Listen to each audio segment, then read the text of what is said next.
प्यारे की जय। श्री सद्गुरु महाराज की। सुंदर साथ जी,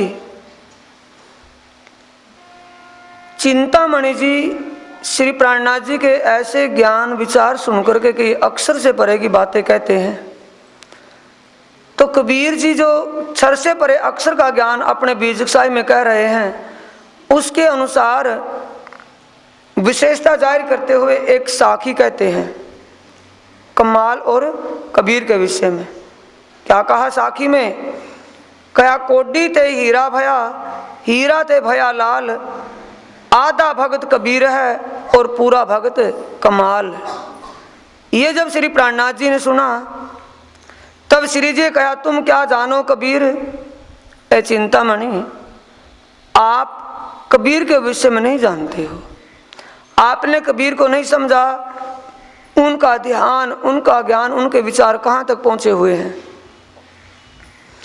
तुम जो आधा भगत इनको कहा, जो चित नाहि तुम धीर, तुम्हारे हृदय में वो ज्ञान नहीं है। आपने अनजान पने में कबीर जी को आधा भगत और कमाल को पूरा भगत कहा है। कहाँ मंजिल कबीर की, केती अकल कमाल, तोल देखो दोनों को, तिनका कैसा हाल।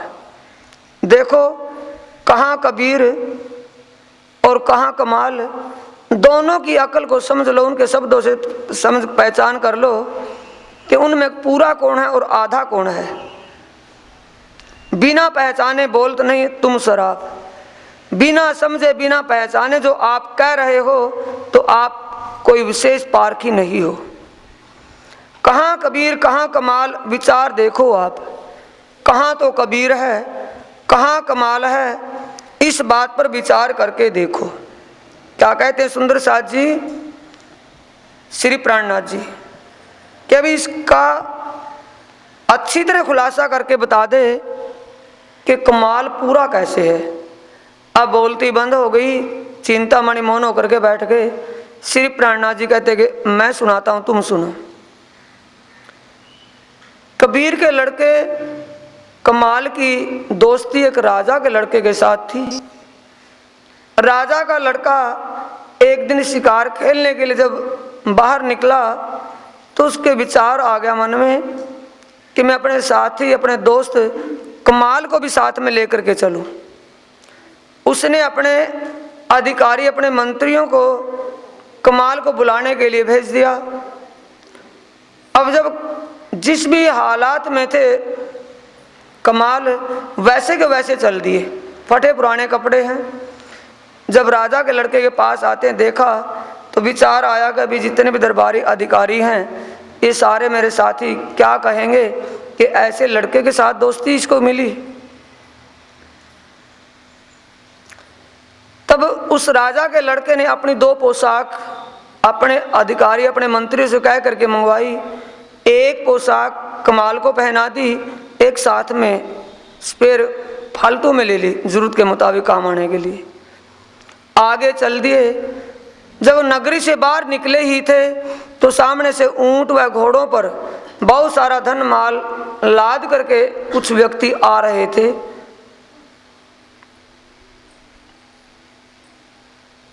उस राजा के लड़के ने पूछा कि सामान क्या लिए हुए हो? कि आपकी तिजोरी में, राजकोष में जमा करवाने के लिए लाए हैं, टैक्स है ये। कि इस माल को सारे को तुम कबीर के घर घेर कर आओ। कमाल के घर वो सामान पहुंचा दिया। कमाल साय होते ही जब वापस लौटा, घर में पहुंचा तो घर में कमाल और कमाल की माता जी दोनों शेख सिलियों की तरह इन्हीं के विचार कर रहे हैं कि इस धन को कहाँ कहाँ लगाएं। इतना धन हो गया, धन से क्या क्या किया जाए, पहले मकान बनाएं, कुछ करें, ये करें वो करें, कुछ भी हो, ये विचार कर रहे थे और सामान को सारे को उठा उठा करके संगवा करके रख रहे थे। अब कबीर भी आ गए। कबीर कपड़ा बुनने का काम करते थे। उस दिन भर अपना पूरा दिन काम करके 2 पैसे भर कमाते थे और उसमें से भी कुछ 2-4 महात्माओं को भोजन करवाए बिना नहीं खाते थे। ये उनका नियम सिद्धांत था। कबीर जी ने देखा कि रोज़ तो रात को माँ और बेटा दोनों सो जाते थे, आज तो दोनों जाग रहे हैं बिना जगाए ही। देखा वो सामान धरने में उठाने में कि दुनिया भर का माल पड़ा घर में ढेर लगा हुआ। अब कबीर जी बाहर खड़े हैं, गेट के दरवाजे के सामने खड़े हैं। दरवाजे के सामने कमाल ने अपने पिता श्री कबीर को देख लिया कि पिताजी वहाँ क्यों खड़े हो? कि भी और क्या करें, कि घर में आ जाओ, करेंगे क्या? कि मैं घर में कैसे आ जाऊं? जहाँ माया है वहाँ कबीर नहीं, और जहाँ कबीर है वहाँ माया नहीं। मेरा और इस माया का, इस धन का तो ताल नहीं खाएगा। अगर मुझे चाहते हो तो ये धन सारा बाहर कर दो, मैं आ जाऊंगा। अगर तुम्हें ये धन, ये माया अच्छा लगता है तो मैं बाहर खड़ा हूं, मैं अपना कोई रास्ता और ढूंढ लूंगा। अब वो जमाना दूसरा था। सुंदर सा जी आज के जमाने से श्रेष्ठ उत्तम था। कहा कि धन के बदले पिताश्री जाएं तो धन की जरूरत नहीं। पिताश्री को कहा कि नहीं पिताजी आप आ जाओ और इस धन को मैं बाहर फेंक रहा हूं, मुझे इसकी जरूरत नहीं है। माता यानी माँ बेटे ने वो सारा धन बैर उस घर से बाहर फेंकना शुरू किया। बाहर फेंकते फेंकते फेंकते फेंकते दिन चढ़ गया। और गांव वालों ने देखा कि भाई वाह, कबीर बड़ा कंजूस भगत है। देख लो भाई कितना कंगालपना दिखा रखा, कितना कंजूस दिखाता। मेरे पास कोई धन नहीं और धन सारा जमीन में दबा रखा था। कबीर ये कमाल पूरा भगत है। अब ये पूर्ण भगत कैसे कि इसको धन की जरूरत नहीं, परमात्मा की जरूरत है। सारा धन पिता का दबाया हुआ घर से बाहर फेंक रहा है। इसलिए दुनिया को ये पता नहीं था उसने फेंका क्यों, दुनिया को ये पता नहीं था धन आया क्यों, दुनिया को ये पता नहीं था कहा किसी ने कि तू बाहर निकाल दे। अब दुनिया को क्या पता था। इसलिए बिना समझे जो कोई सिद्धांत के उस ज्ञान को कहे उसके लिए कहना ठीक नहीं। ये दिल में किसी ने विचारा, श्री प्राणनाथ जी ने कहा नहीं अभी तक। चिंतामणि को ये नहीं कहा कि तूने ये क्या किया, लेकिन दिल में विचार लिया कि चिंतामणि तुम नाम के महाराज बने बैठे हो गादीपति, लेकिन तुम्हें अपने मूल सिद्धांत का ही पता नहीं और आगे की बात क्या कहोगे। अब ये इतना करके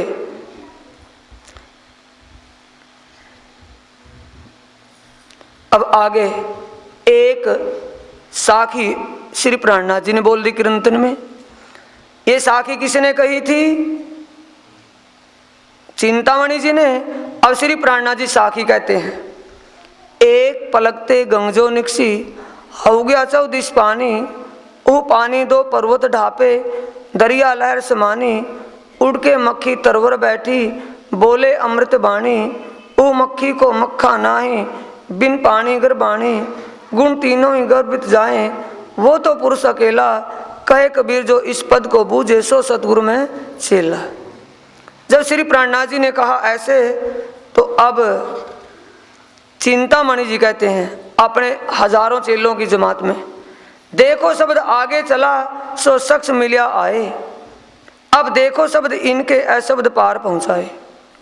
क्या मेरे साथियों, अपने उन सेवादारों से चेलों से कहता है सुनो भाई साथियों, ये जो शब्द बोला है ये उस पारब्रह्म परमात्मा की साक्षात पहचान करवाने वाले शब्द हैं और ये भविष्य के लिए लिखा हुआ है कि ऐसा होगा।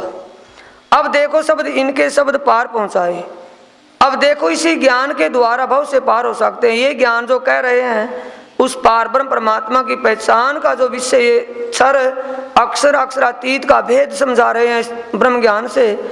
इस ब्रह्म ज्ञान को पाए बिना, क्षर अक्षर अक्षरातीत का भेद समझे बिना कोई भव से पार नहीं हो सकता।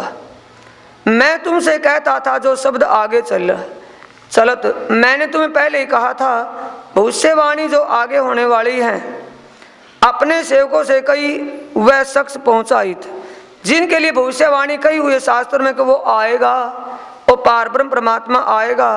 ये वो महान शक्ति है, ये वो दिव्य विभूति है, इनके चरणों को ग्रहण कर लो।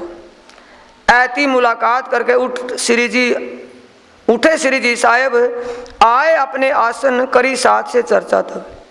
अब इतनी बात हो जाने के बाद, इतनी चर्चा, इतना विषय चलने के बाद श्री प्राणनाथ जी चिंतामणि के घर से चल करके, चिंतामणि के ठिकाने से चल करके आगे आते हैं जहाँ श्री प्राणनाथ जी पहले बैठे थे, यानी नाथा जोशी के घर। कल्लू मिश्र के घरों कथा में गए एक दिन। एक दिन प्राणनाथ जी ने सुना कि कल्लू मिश्र के यहाँ भी कुछ ज्ञान चर्चा होती है। श्री प्राणनाथ जी चले गए। असनाई वहाँ कच्ची उत चर्चा सुनी सैयन। जब श्री प्राणनाथ जी ने वहाँ उनका ज्ञान, उनकी चर्चा सुनी तो वो ज्ञान उनका शारीरिक ज्ञान था। योग, अभ्यास, व्यायाम और आसन आदि वो बताते थे। ये शरीर के लिए है, ना कि आत्म के लिए। आत्म कल्याण के लिए तो ब्रह्म ज्ञान का पाना जरूरी है। ब्रह्म ज्ञान बिना आत्म कल्याण नहीं हो सकता। श्री महामती के यह साथ जी ठट्ठे का मजकूर सम्मत 1724 से कहूँ आगे और जो। इसके बाद 2 साल के बाद 1722 में दीप बंदर में आए। 1724 में आगे क्या बीतक क्या घटना घटती है वो सुनाते हैं। अब चिंतामणि ढूंढत फिरे कहाँ है उन साध का ठोर। आया पूछत कथा में मोए ढूंढत भई भोर। चिंतामणि जी, श्री प्राणनाथ जी तो इतना ज्ञान चर्चा करके आ गए अपने ठिकाने। अब चिंतामणि ढूंढता फिरता है क्यों महाराज श्री कहाँ गए भाई। जिन्होंने ये ज्ञान सुनाया था वो कहाँ रहते होंगे। ढूंढते ढूंढते तब मिश्रे बताया नाथे जोशी का घर। कल्लू मिश्र के घर पहुंचते हैं कि एक महाराज श्री आए हैं, क्या वो यहाँ आए थे। उन्होंने कहा कि यहाँ आए तो जरूर थे लेकिन वो चले गए थे। इस वक्त नाथा जोशी के यहाँ होंगे। तहाँ साथ सब बैठते। तब मिश्रे बताया नाथा जोशी का घर। तहाँ से खबर लेके आए पहुंचे अटारी पर। चिंतामणि जी नाथा जोशी के यहाँ दूसरी तीसरी मंजिल में ऊपर रहते थे। अब वो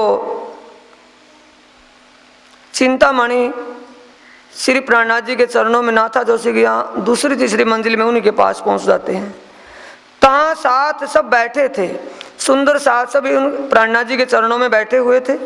बीच में बैठे श्रीराज और श्रीराज ये श्री प्राणनाथ जी बीच में विराजमान बैठे थे। उनके चर्चा के वक्त में लगा चिंतामन कदमों इनकाज। उस वक्त चर्चा वाणी चल रही थी। चिंतामणि जब श्री प्राणनाथ जी के चरणों में सुबह होते ही आया। साथ संगी सब अपने चर्चा लगे सुनने। स्वर्णा दई भली भांत सो निशुद्ध अंकुर अपने।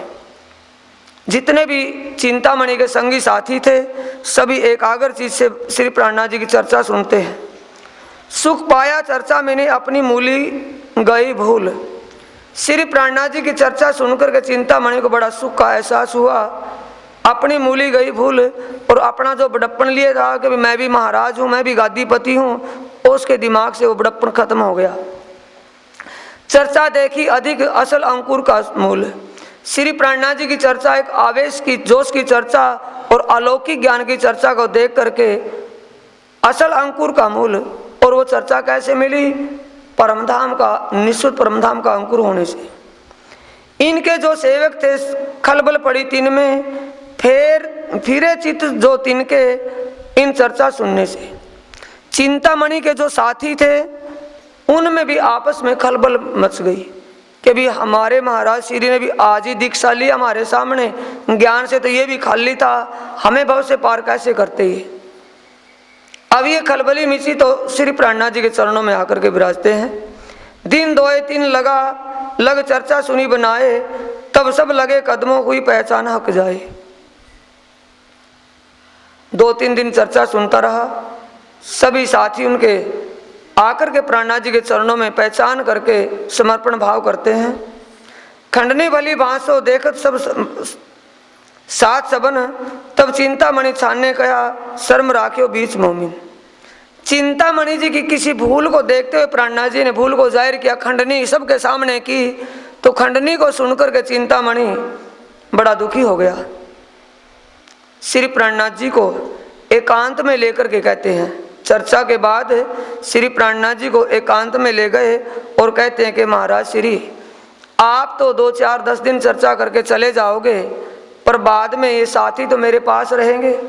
मेरी थोड़ी इज्जत का ख्याल करना, इन मेरा थोड़ा ध्यान रखना, कभी पीछे से ये बेइज्जती नहीं करें। इन सुंदर साथ सब मेरे को कुछ तुच्छ मान लेंगे। बोलो श्री प्राणनाथ प्यारे की, श्री सद्गुरु महाराज की। एकांत मोसो को जानो तैसी खंडनी।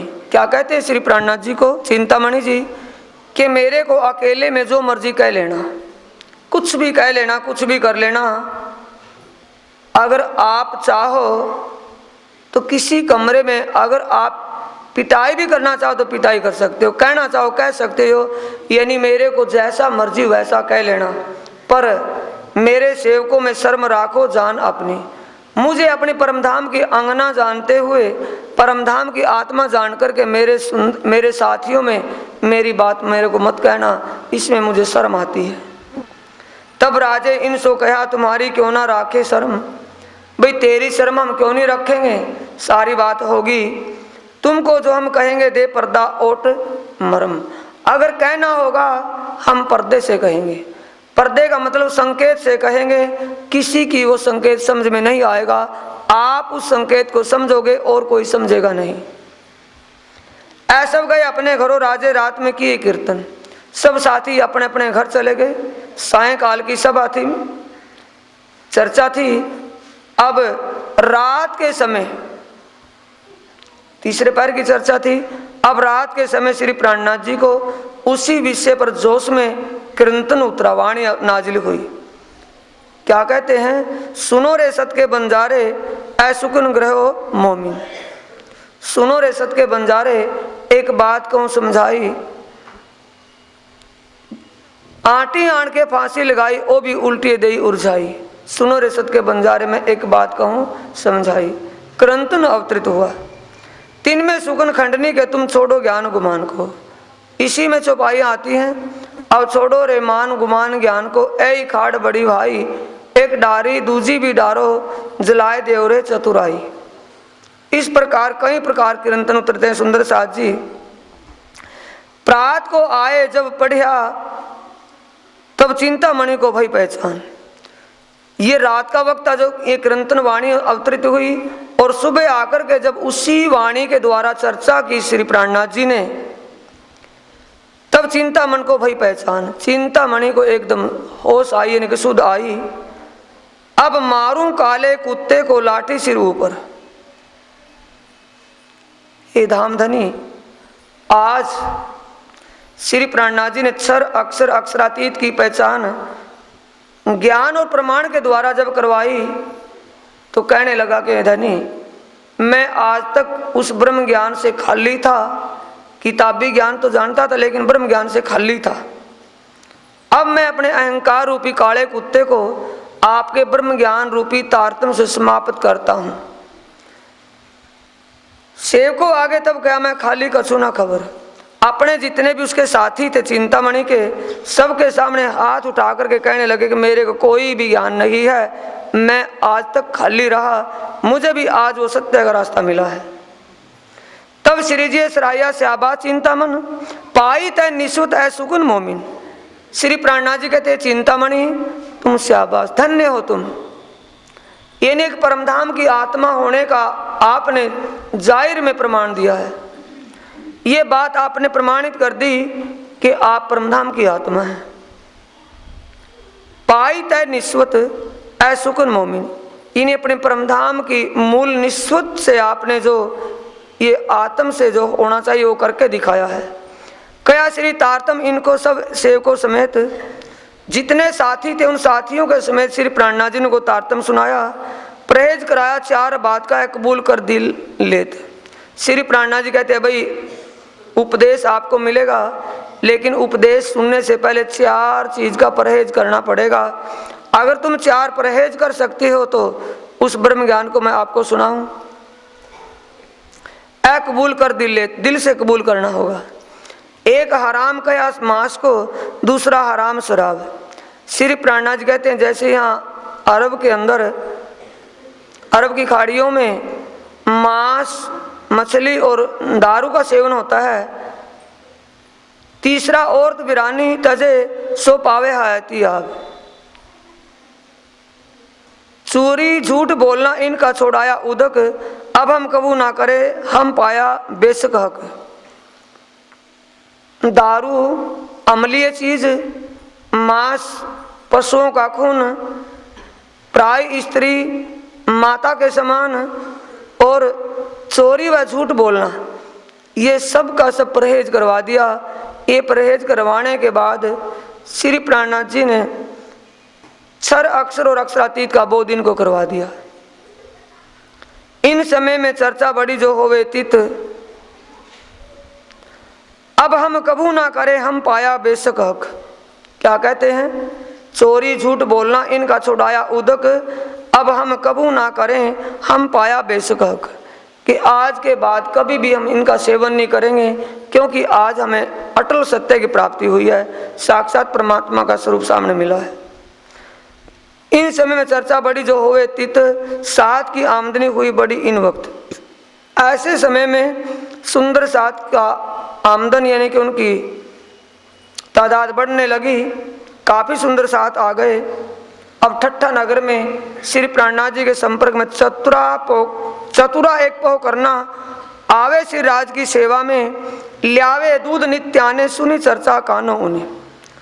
एक चतुरापो करना भी श्री प्राणनाथ जी के चरणों में डेली नित्य प्रति आता था, और आता हुआ दूध सेवा के लिए लाता था श्री जी के लिए। तहाँ उनकी सोबत लाल सो नित्याने बुखार में होए। नित्य प्रति चतुरापो करना उस लालदास, अभी किसकी जागनी सुंदर साजी, पहले जयराम भाई कंसारा, अब दूसरे में कौन आ गए? दूसरे में कौन आ गए? दूसरा नंबर किनका था? चिंतामणि, और तीसरा नंबर अब लालदास लक्ष्मण सेठ। अब लक्ष्मण सेठ के गोदामों में ड्यूटी कौन करते थे? चतुरापो करना। अब चतुरापो करना किन से संपर्क करता था? श्री प्राणनाथ जी से चर्चा सुनता था। तहाँ आए चतुरे कही चर्चा सुन के आया जोई। जो चर्चा में सुना था अखंड ब्रिज और नित्य वृंदावन के बारे में, उसी बात को जाकर के मौका पाकर लालदास जी से कहते हैं कि लालदास जी, आप जैसे भागवत गीता के विद्वान हैं, रोज हमें कहते हो वो अखंड ब्रिज और नित्य वृंदावन कहाँ है?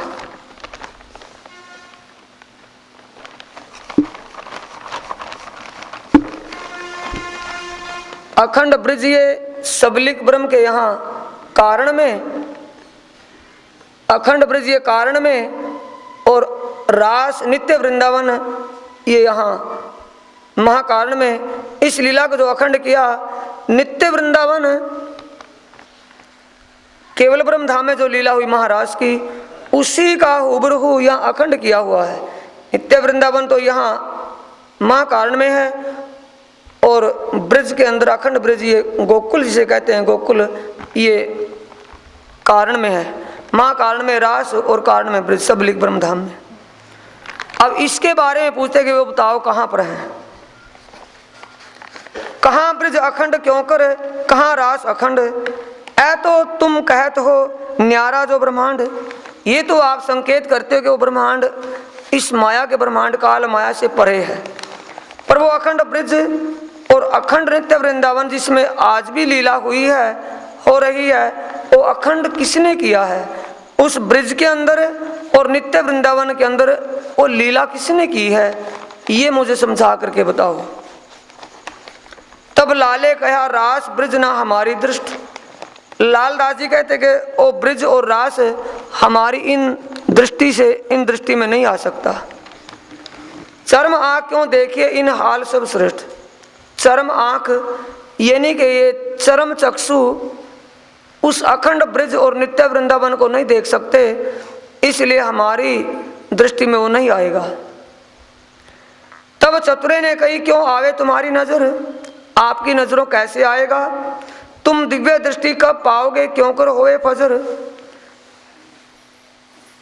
तुम उस अखंड ब्रिज और नित्य वृंदावन को पाए बिना, दिव्य दृष्टि का मतलब जागृत बुद्धि के बिना क्यों कर होए फजर, आप अखंड मोक्ष अखंड मुक्ति कैसे प्राप्त करोगे? फिर 5 तत्व 3 गुण को जब होयो ब्रह्मांड को नाश, तब ब्रिज और रास की थोर कहाँ रही खास? आप ये थोड़ा बताएं, जब महाप्रलय हो जाएगी, 5 तत्व 3 गुण 14 लोक का विनाश हो जाएगा, जो ये मथुरा और वृंदावन, आगरा मथुरा ये वृंदावन, इसके पास जो है इस मृत्यु लोक में ये समाप्त हो जाएगा, तब ब्रिज और रास की ठोर कहाँ रही खास, और वो अखंड ब्रिज और नित्य वृंदावन कहाँ है जो सदा रहने वाला है। तब लालदास चौंकिया, तय कहाँ सुनी ए बात। लालदास जी एकदम चौंके कि हाँ भाई, छोटे मुंह और बड़ी बात कहने के लिए मेरा एक नौकर है और एक नाजान है, मैं एक साहूकार हूँ और विद्वान हूँ, मुझे पता नहीं और ये बताता है। तब पूछता है कि तूने ये बात कहाँ से सुनी, ए जिक्र किसने सुनाया, मोहे ठोर बताए दो, मैं ए कहा पाई सी जात। तूने ये किस महान पुरुष से ज्ञान को प्राप्त किया है, मुझे उसका ठिकाना ठोर बता दे, मैं भी उनसे मिलूंगा। तब चतुरे ने कहा कोई साध आए इन ठोर। चतुरा पौकरना कहता कि एक महान पुरुष इसी शहर में आए हुए हैं, तहाँ चर्चा होता है ब्रज रास की जोर। वहाँ ये अखंड ब्रज और नित्य वृंदावन के रास की लीला विशेष करके वो बताते हैं।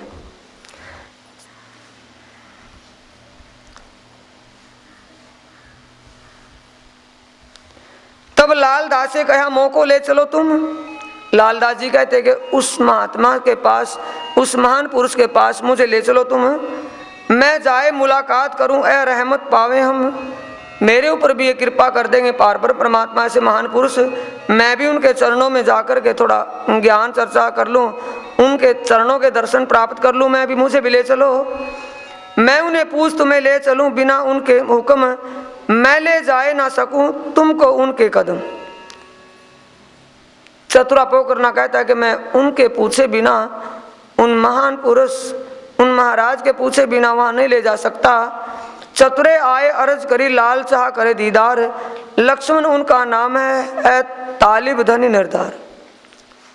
चतुरा पोकरना श्री प्राणनाथ जी के चरणों में जाकर के प्रार्थना करते सुंदर साथ जी कि एक लालदास यानी लक्ष्मण सेठ है शहर में रहने वाले, हे महाराज जी आपके चरणों के दर्शन करने की बहुत भारी उनके दिल में लालसा है, इच्छा बनी हुई है, अगर आपका हुक्म हो तो मैं उनको आपके चरणों में ले आऊं।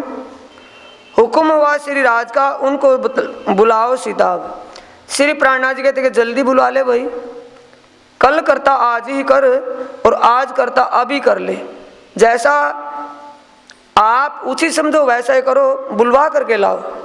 काहू काहू ने मना करी, फेर मेहर करी उनके बाब। किसी ने इस विषय में कहा कि आप महाराज श्री उनको मत बुलाओ, क्योंकि वो पढ़े लिखे विद्वान है, कोई न कोई किसी बात पर तर्क करेंगे।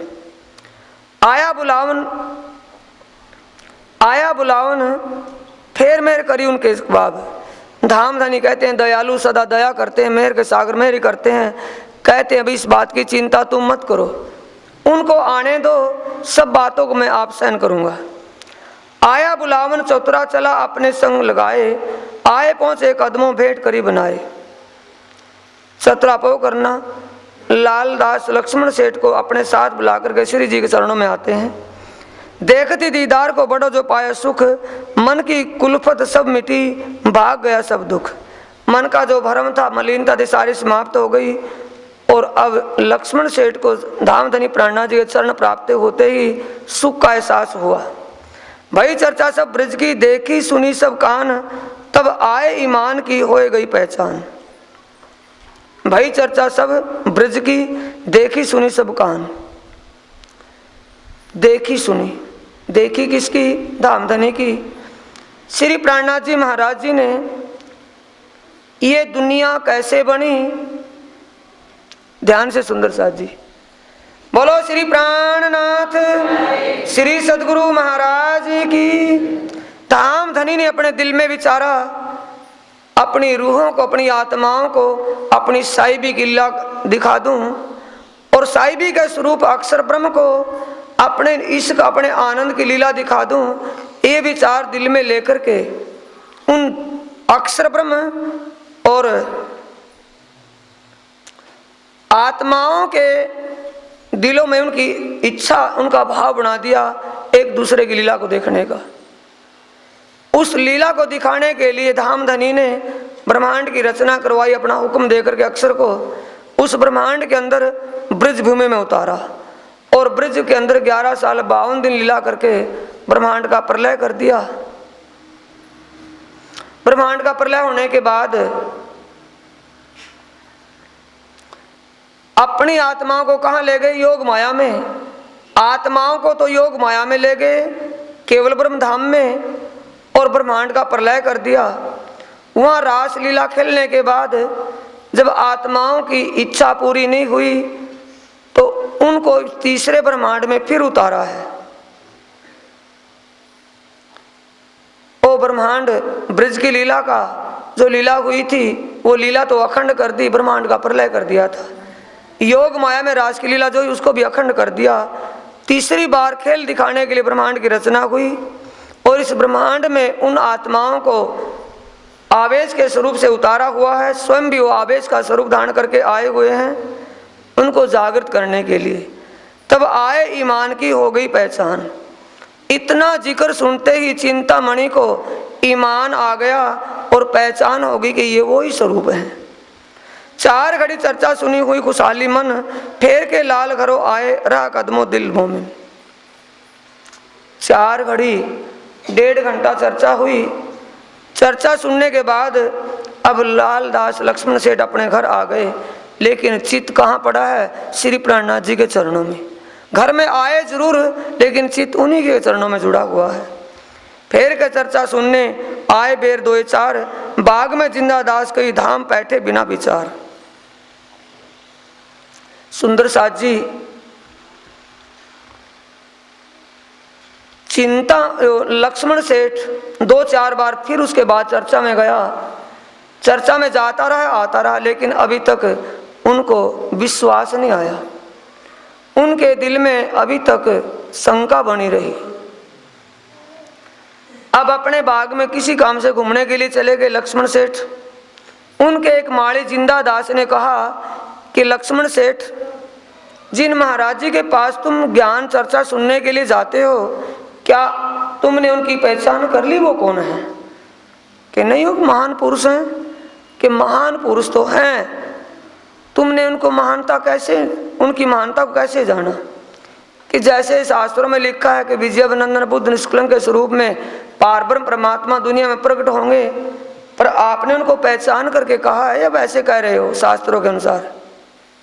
कि इससे ज़्यादा तो मुझे पता नहीं, कि अगर आप कहो तो मैं उनकी पहचान करवा दूं कि करवा दो। ये सुंदर साजी 2 प्रसंग आए हैं, जिंदा दास और चतुरापो करना, छोटे मुंह और बड़ी बात। वाणी में इनका नाम और इनके कारतूत कारनामे क्यों दिए हैं? कि ताकि सुंदर साथ में ये भ्रम ना रहे कि ये मेरे से पीछे तारतम्य लिया इसने, ये मेरे से ज्यादा कैसे जान सकता है। समझ रहे हैं? नहीं समझ में, अकल में नहीं आई अभी भी। और सुंदर साथी ये ना समझना, कभी भ्रम में ना पड़ना कि ये साथी हमारा हमसे पीछे नाम लिया, हमसे ज्यादा बातें कैसे जान सकता है। धाम धनी की मेहर कृपा हो तो वो किसी एक पत्थर को भी चेतन कर सकते हैं। अब चिंतामणि भी, लक्ष्मण सेठ भी विचारता है कि दोनों हैं तो मेरे नौकर, मेरा पैसा दिया अपना गुजारा करते हैं, विद्वान भी नहीं है और विद्वान भी मैं हूँ और सेठ साहूकार भी मैं हूँ, पर मैं उस धन से खाली हूँ और इनके पास वो तिजोरी भरी पड़ी है उस धन की। ये भाव लेकर के सहज स्वभाव से सुन रहा है कि सुनाओ जी, है नौकर के सुनाओ जी। सुनाने के लिए, सुनने के लिए काम शुरू हो गया कि एक मार्कंडे ऋषि थे। ध्यान से सुनना कि मार्कंडे ऋषि थे। मार्कंडे ऋषि नारायण भगवान के तपस्या में बैठे थे। तपस्या उनकी पूर्ण हो गई।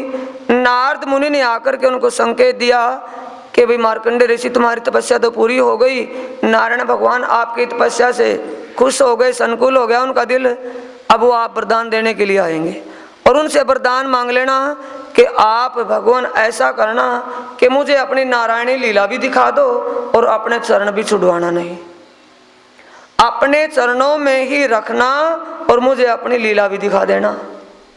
नारायण से ये मांग लेना। अब नारायण भगवान प्रकट हुए। मार्कंडे ऋषि ने ऐसे प्रार्थना की कि महाराज श्री, ये भगवान नारायण आप एक मुझे वरदान दो। नारायण कहते कि जो कुछ मांगना मांग ले। कि मांगू कि आपके दर्शन हो गए? कि नहीं, मांग ले जो कुछ मांगना है। कि आप दो तो मुझे अपनी नारायणी लीला दिखा दो, जो आपकी मायावी लीला है वो दिखा दो, और अपने चरणों से दूर भी ना करना, चरणों में बिठाए चरणों में रखना और लीला दिखा दो। अब कहते अच्छा भाई लीला देखेगा तो दिख जाएगी। कि भगवान मैं पहले आपका पूजन तो कर लूं जैसे आप साक्षात प्रकट हुए हो। अब मार्कंडे ऋषि चंदन घिसने के लिए बैठे थे। चंदन घिसने में आधा चक्कर ही लगाया था चंदन घिसाने में, इतने में नारायणी लीला दिखा दी। क्या देखते हैं कि मार्कंडे ऋषि अपने आप को एक ताल के किनारे जो भजन में बैठे थे, इतने में सारों को जल ही जल दिखाई देने लगा। प्रलय का जल हो गया। भागवत के अनुसार है सुंदर साथ जी। प्रलय के जल में जब अपने आप को बहता हुआ देखा, पहले तो दौड़ पड़ा, पीछे पीछे जल, मायावी जल, आगे आगे मार्कंडे ऋषि। अब वो मायावी जल ने उसको चारों तरफों से घेर लिया। अब मार्कंडे ऋषि उसमें डूबने लगा। तो डूबते तिरते जब वो जा रहा था, आगे एक पेड़ दिखाई दिया। पेड़ के ऊपर, पेड़ को पहले उसने पकड़ लिया और ऊपर देखा तो एक पेड़ के पत्ते के ऊपर छोटा सा बच्चा, कोमल जैसा एक जन्मदात बच्चा छोटा सा होता, कोमल, छोटे छोटे कोमल कोमल चरण, सुंदर ऐसा। उस स्वरूप को जब चरण, उनके कोमल चरणों को देखा तो मार्कंडे ऋषि उस पेड़ के ऊपर चढ़ करके उस बच्चे के पाँव को, पत्ते के ऊपर जो बैठा था उसको देखने के लिए ऊपर चला। बच्चे ने एक श्वास लिया और मार्कंडे ऋषि को अपने पेट में निगल लिया। थोड़ी देर के बाद उसने उस बच्चे को सांस के द्वारा बाहर छोड़ दिया। उस बच्चे के पेट में 14 लोक शून्य निराकार पूरा ब्रह्मांड दिखाई देने लगा। दोबारा जब वो बाहर आया बच्चा, मार्कंडे ऋषि बाहर आया उस बच्चे के श्वास के द्वारा, तो दोबारा मार्कंडे ऋषि ने ऊपर ध्यान ही नहीं किया और बह करके चल दिया। वो मायावी जल में मार्कंडे ऋषि बह करके आगे बहता हुआ चला जा रहा था। उसका अपना रूप एक लड़की का हो गया। लड़की बाल अवस्था से वो यौवन अवस्था में हो गई। बहते बहते इतनी देर में वो बहती हुई जा रही थी तो सामने एक धोबी, घाट पर धोबी कपड़े धो रहा था। अब धोबी ने देख लिया कि भी कोई न कोई ऐसी कोई वस्तु है, शायद कोई न कोई इंसान तो ना हो। देखा तो लड़की के भी ये तो किसी हथियारे माँ बाप ने इस यौवन लड़की को इसमें मार करके डाल दिया, या किसी दुष्ट पति ने अपनी पत्नी को मार करके इसमें डाला है। उसने उस लड़की को खींच करके जल से बाहर निकाल करके गिर दिया। कुछ देर के बाद उसके मुख से, आंखों से पानी निकला, होश आ गई। पानी निकलते ही लड़की एकदम पानी में घुस गई और धोबी बाहर खड़ा है। धोबी से कहते हैं कि मुझे वस्त्र दे दो, मैं वस्त्रहीन हूँ, बाहर नहीं आ सकती। वस्त्र धोबी ने दे दिया। वस्त्र पहन करके बाहर आई। धोबी कहता है कि तुम कहाँ से आई हो, कौन हो, क्या बात है? कि मुझे ये पता नहीं मैं कहाँ से आई हूँ, कौन हूँ, कहाँ जाऊँगी। कि आपको ठोर ठिकाना कोई आता पता अपने घर का नहीं कि नहीं? अगर मैं तुम्हें अपने पास रखूँ तो तुम रह लोगी, मैं शादी करके तुम्हें अपने पास रख लूँ तो तुम रह लोगी कि हाँ मेरा कोई ठोर ठिकाना तो नहीं है, पर मैं आपके पास रह सकती हूँ। अब लड़की को शादी करके घर ले गया, धोबन हो गई। धोबी और धोबन दोनों ही, पहले अकेला धोबी था, अब 1 से 2 हो गए। काम बड़ा साफ बढ़िया करते हैं, कपड़े धोते हैं, साफ सुथरा करते हैं। गाहक बढ़ते बढ़ते और भी बढ़ गए, काम ज़्यादा ले लिया। 1 साल के बाद एक बच्चा जन्म ले गया। बच्चा जन्म लेते ही धोबन अब बच्चे को भी संभालती है, रसोई भी बनाती है और काम भी करती है। लेकिन धोबी का काम जितना पहले था, काम और उससे ज़्यादा बढ़ गया। अब धोबन बच्चे में और रसोई में व्यस्त हो जाती है, काम धोबी को करना पड़ता है। अब ऐसा करते कराते 2 साल हो गए, दूसरे साल एक बच्चा और हो गया। अब धोबन को मुश्किल होने लगी, बच्चे भी संभालने, काम भी, रसोई भी करनी और धोबी के कपड़े भी धुलवाने। पहले जितने गाहक लगे थे और गाहक बढ़ते बढ़ते काम को देख करके बढ़ ही रहे थे। तीसरी साल एक बच्चा फिर हो गया।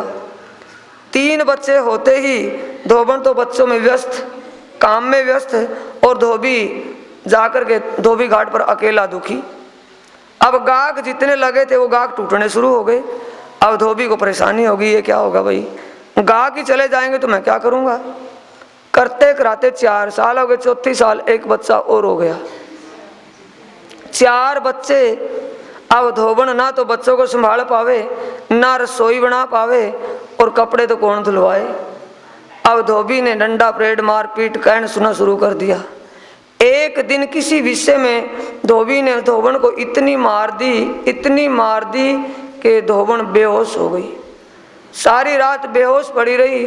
धोबी जब सुबह दिन निकलते ही अपने वस्त्र कपड़े, जो धोबी कपड़े धोता था, कपड़े उठाए और धोबी घाट पर चला गया।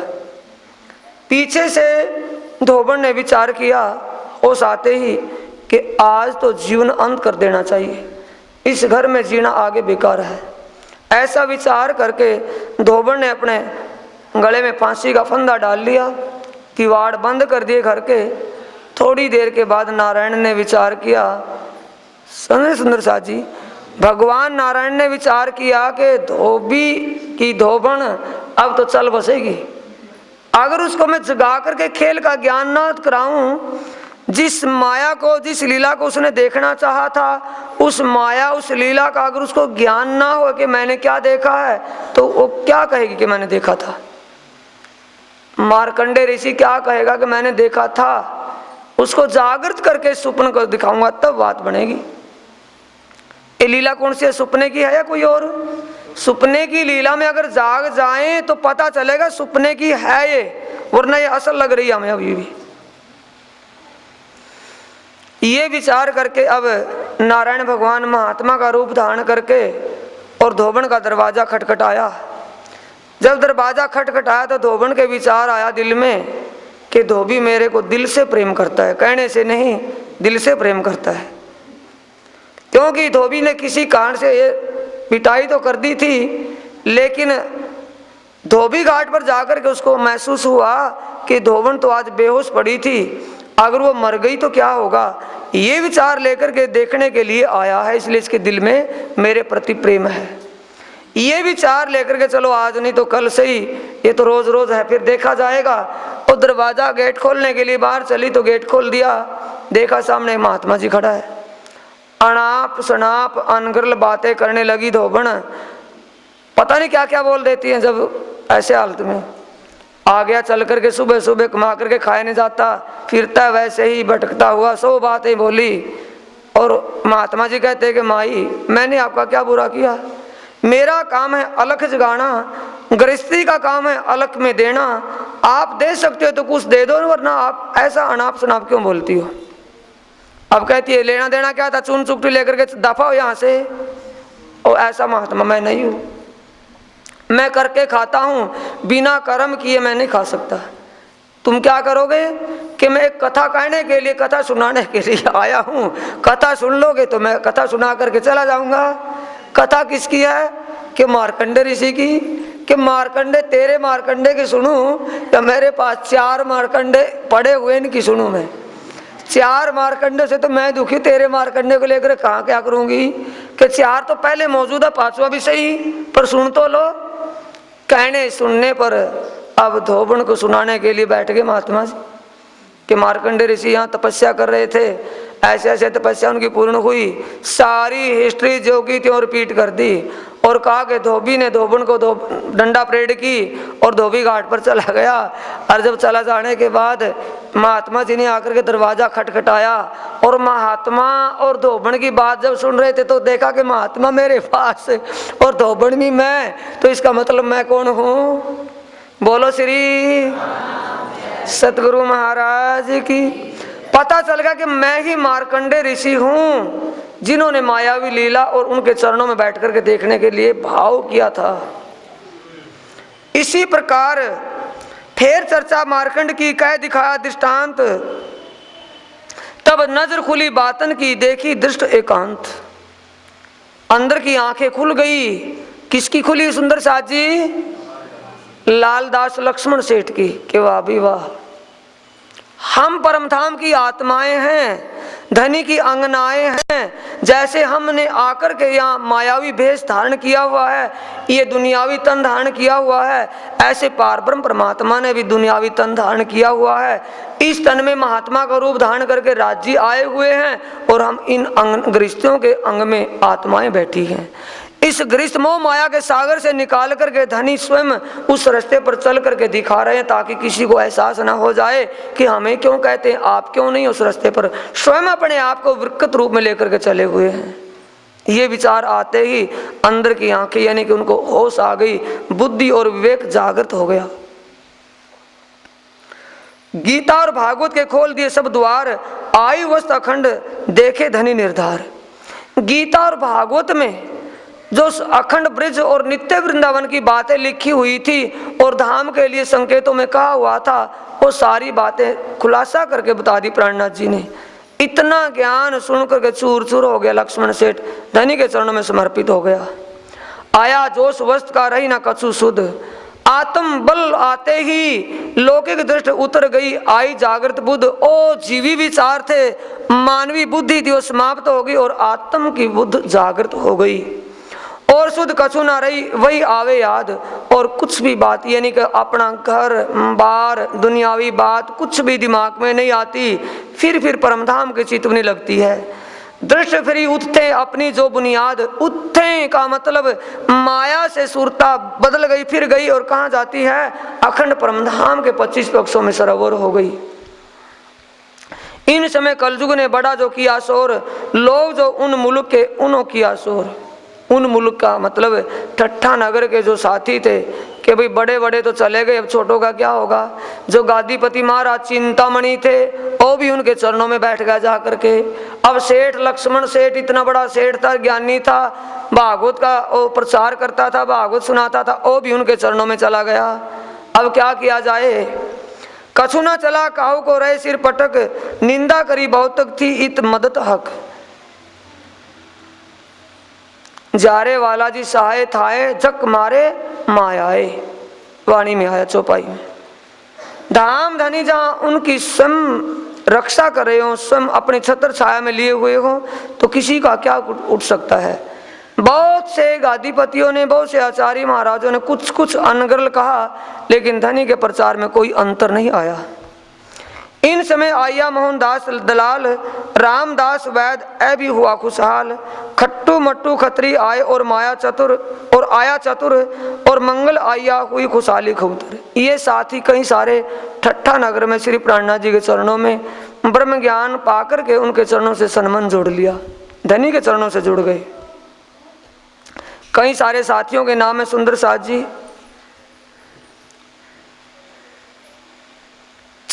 और चिंतामण के संग आया केतक साथ, तामे ईमान दाखिल वह भय जाके धनिये पकड़े हाथ। चिंतामणि के साथ हजारों चेले तो जरूर प्राणनाथ जी के चरणों में आए, लेकिन जो खास परमधाम की आत्मा थी उन्हीं को पहचान हुई, उन्हीं को विशेष ईमान आया था।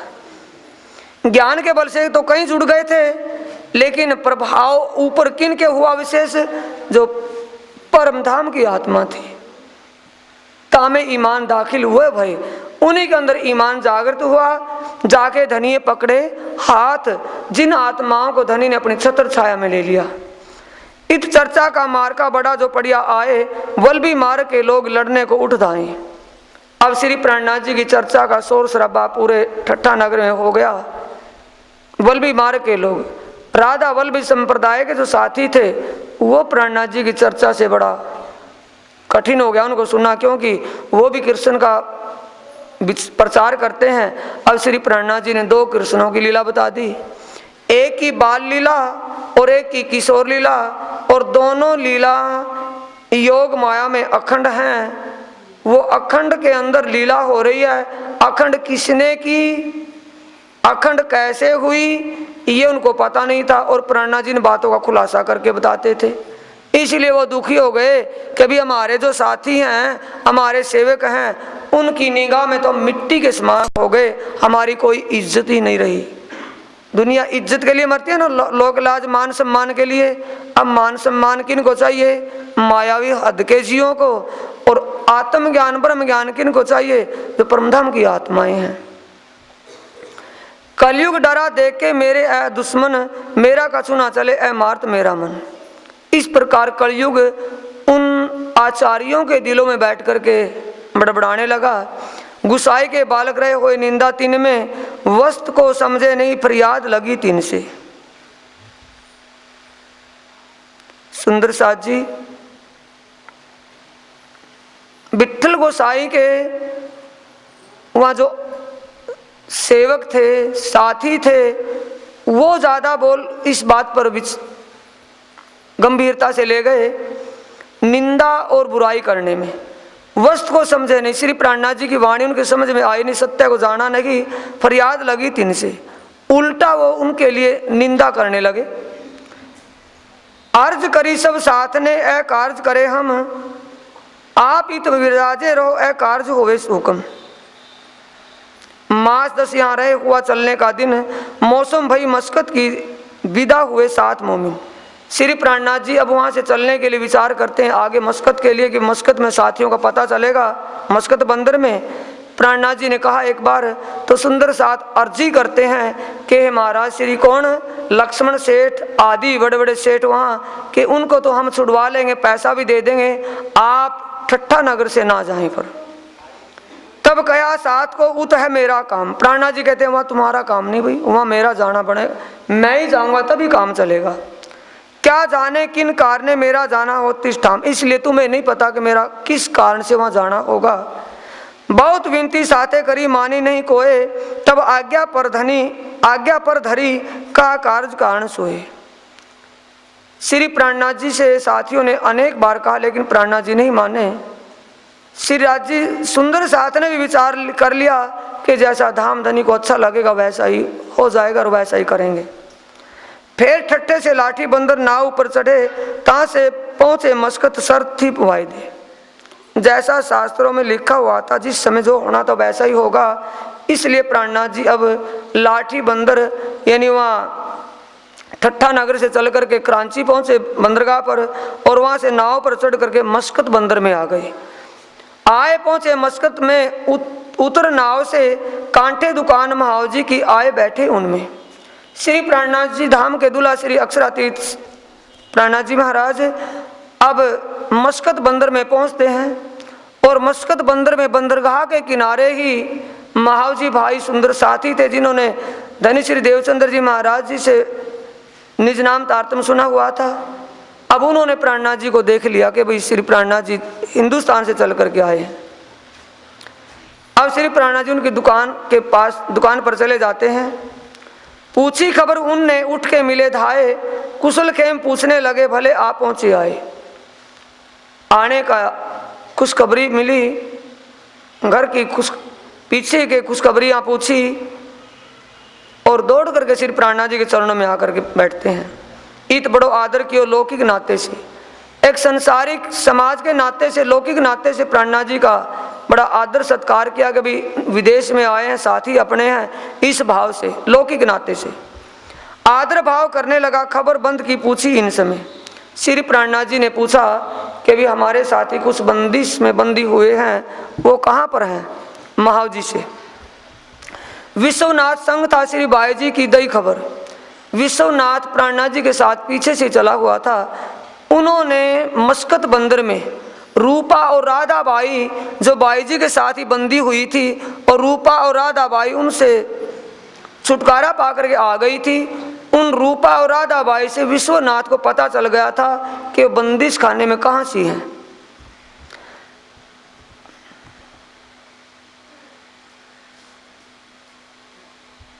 रूपा राधा संग थी धाय के पहुंची घर, ठोर पास दई रहने को सब मिले हुए खुशहाल। बाता लगे करने बीतक अपने हाल। जो वहाँ बीती ठट्ठा नगर में कैसे कैसे चिंतामणि की जागनी हुई, कैसे लक्ष्मण सेठ लालदास की जागनी हुई, कैसे कैसे कहाँ क्या हुआ, सारी बातें बताई दीप बंदर से। और इस मस्कत बंदर तक पहुंचने में महाजी रसोई का आदर किया। इत लगा आप सेवा करने हाल भाल इन वक्त। बड़े हाव भाव से होकर के सेवा करते हैं महाव जी। एक पांव पर खड़े होते हैं सेवा के लिए। अपने कान्हा जी बेटा उनका रहे दुकान पर, आरोग के फेर बैठे साथ ठट्ठे की कई खबर। महाव जी भाई का लड़का कान्हा जी था। महाव जी ने कान्हा जी को तो दुकान के कारोबार संभालने के लिए कहा कि दुकान में तुम अपना दुकान का काम संभाल लो और मैं महाराज श्री की सेवा में और सत्संग में लिए इनके पास रहूँगा। इस प्रकार लगी होने चर्चा जो ठट्ठे की बीतक, उन समय जो सुख भया मेहर सुभान अल्लाह। सुंदर साथ को पिछली बीतक जागने की सुनकर के बड़ा सुख हुआ। इत रूपा बाई राधा सुनी चर्चा तिन, सिराज की तरफ रोशन हुआ मन। रूपा और राधा बाई ने जब चर्चा सुनी, धाम धनी के चरणों में चित्त एकाग्र हुआ, यानी उनके प्रति प्रेम मग्न हुई। चर्चा मीठी होता कोई देवे कान, महाव जी ने चर्चा सुनी होने लगे पहचान। अब चर्चा होती है तो महाव जी भी सुनते और उनको कुछ शुद्ध पहचान हुई।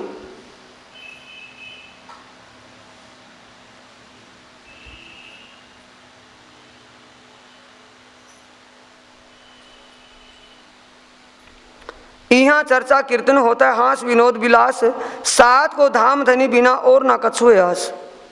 यहाँ चर्चा दिन रात, यहाँ चर्चा कीर्तन होता है, चर्चा वाणी कीर्तन होता है, हास विनोद अनेक प्रकार के आनंद उमंग,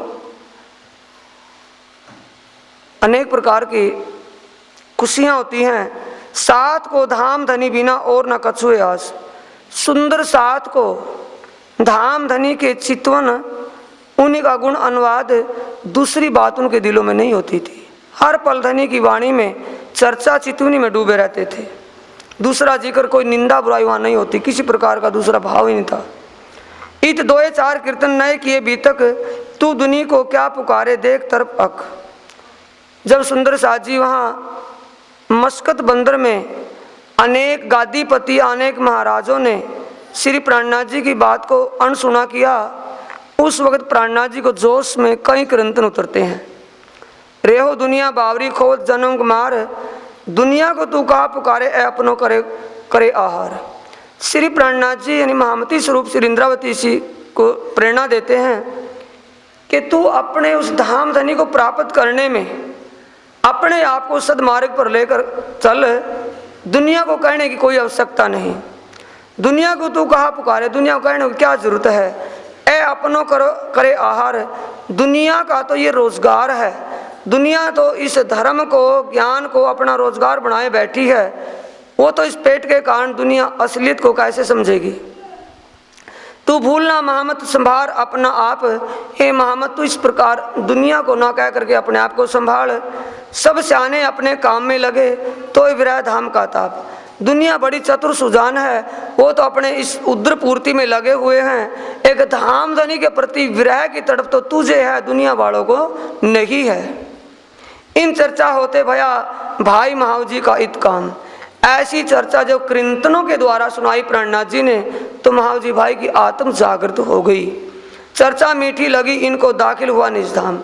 इन्हों को भी वाणी का रस मिलते ही तारतम दीक्षा लेकर के प्राणनाथ जी के चरणों से सन्मन जोड़ लिया।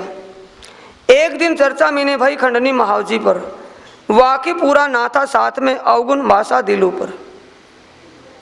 सुंदर साथ जी एक दिन महाव जी भाई की भूल देखते हुए प्राणनाथ जी ने खुले शब्दों से उनको सब सुंदर साथ के सामने कह दिया। वाकई पूरा ना था साथ में, उनको धाम धनी की पूर्ण पहचान नहीं हुई थी, अवगुण भाषा दिल ऊपर, इसलिए प्राणनाथ जी का उन्होंने ये अवगुण देख लिया।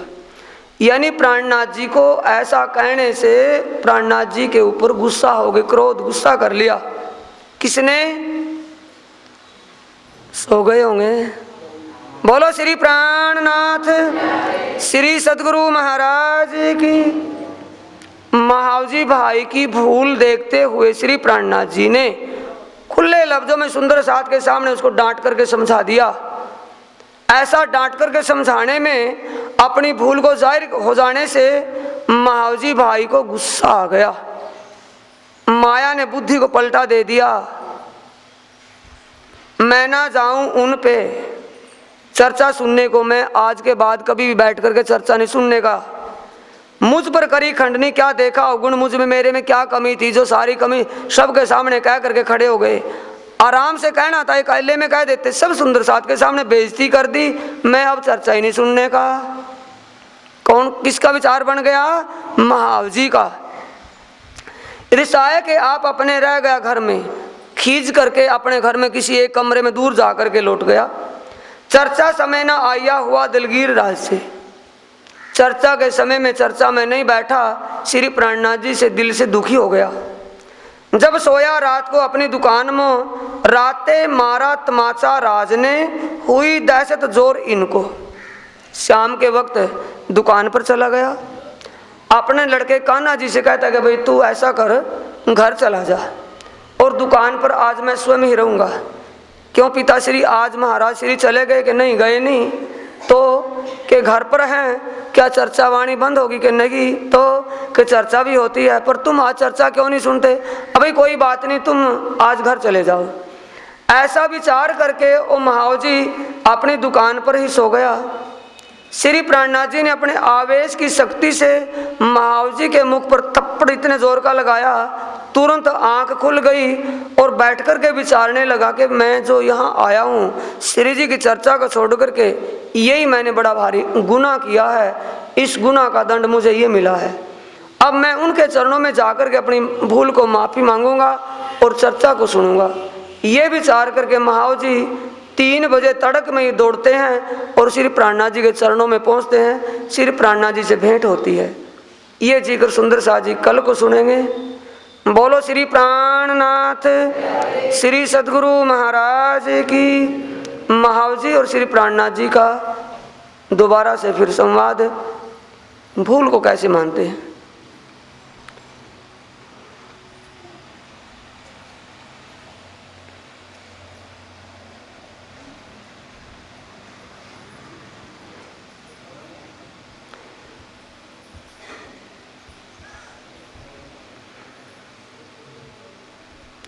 क्यों रीस करी इनको, क्यों ना दियो तुम कान, तू जा फिर उत ही कर देख पहचान। ये राजी अंदर से प्रेरणा दे रहे हैं कि तुमने उनकी पहचान नहीं की, खिंच कर के आ गया, वहीं जाकर के चर्चा सुन अगर अब भी तू भला चाहता है। तो चौपाई को दोहराएंगे सुंदर साथ जी। क्यों रीस करी इनको, क्यों ना दिए तुम कान, तू जा फिर उत ही